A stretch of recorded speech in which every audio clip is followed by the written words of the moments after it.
محمد کو مانو، اور محمد جسے منوائے اسے بھی مانو۔ اب جملہ عرض کروں، بلغ پہنچا دو، یا ایھا رسول بلغ، پیغمبر اس حکم کو پہنچا دو۔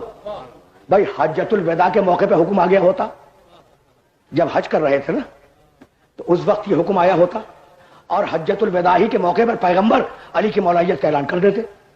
یہ غدیر خم پہ آ کے حکم کا مقصد کیا تھا؟ تو آپ یقین کیجئے گا، بڑی نفسیاتی اور بڑی چھوٹی سی بات عرض کر رہا ہوں۔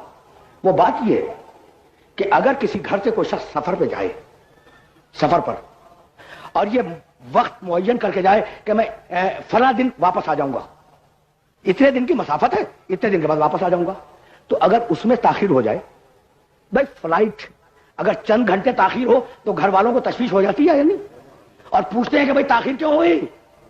تو حجۃ الوداع میں اسی لیے نہیں کہا، غدیر خم میں روکا تاکہ تاخیر ہو، اور ہر گھر والا پوچھے کہ بھائی ہوا کیا؟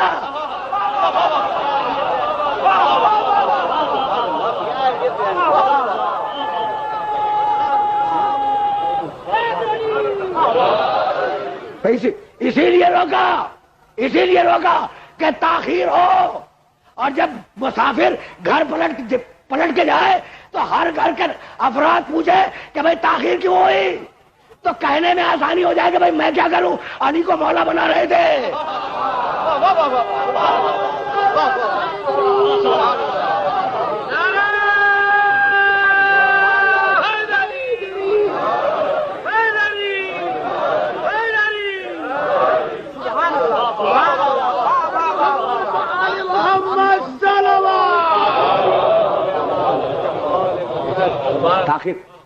تاخیر کا مقصد سمجھ میں آ گیا نا؟ حجۃ الوداع میں اسی لیے اعلان نہیں کیا، اعلان کیا غدیر خم کے میدان میں۔ بھائی بہت توجہ رکھیے گا، اس لیے کہ میں اب اس سلسلے کو اپنے آخری مرحلوں سے بہت آہستہ آہستہ قریب کر رہا ہوں، اور چاہ رہا ہوں کہ بات یہاں پہ مکمل ہو جائے۔ تاخیر کروائی، رکوایا، اور یہ کہہ کے رکوایا کہ بلال پورے مجمع سے کہو حی علی خیر العمل، حی علی خیر العمل۔ اس جملے کے ذریعے خیر عمل کی طرف آؤ۔ اس جملے کا ترجمہ ہے خیر عمل کی طرف آؤ۔